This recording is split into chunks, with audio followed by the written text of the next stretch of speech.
registrou e a imagem mostrou. Quem sai é o Fernandinho. Vai sair Fernandinho. O Fernandinho sentou no campo lá, ó.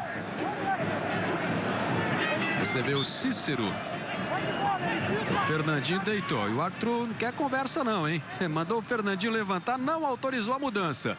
Ney fez o cruzamento, bola fechada. Rogério! Pressionado pelo Leandro Damião. Deu um soco para afastar. Rodrigo Souto puxou essa bola. Tocou de cabeça Kleber. Lá na frente, Fabrício. De novo Kleber. Levantou para a grande área, estica a perna Xandão. Rebote do Guinha Azul. Faz o movimento, põe a bola na frente. Brigou o Damião. De novo o Xandão. E a bola vai saindo, vai embora para a linha lateral. Fernandinho agora cai de novo. O árbitro manda ele se levantar. Vai tomar cartão amarelo o Fernandinho, hein? Os jogadores do São Paulo estão dizendo que ele está machucado. O Fernandinho está dizendo que está com cãibras.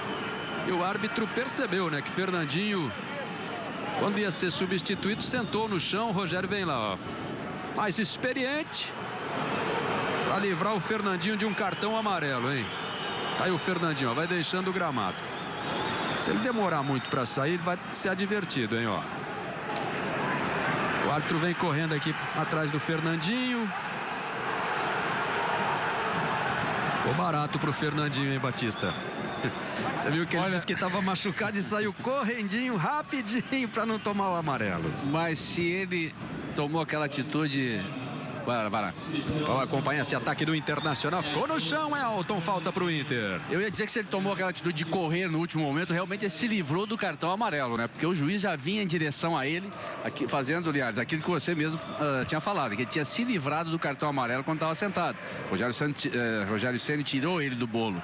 Mas depois o juiz já não gostou da caminhada lenta que ele vinha fazendo, só que ele conseguiu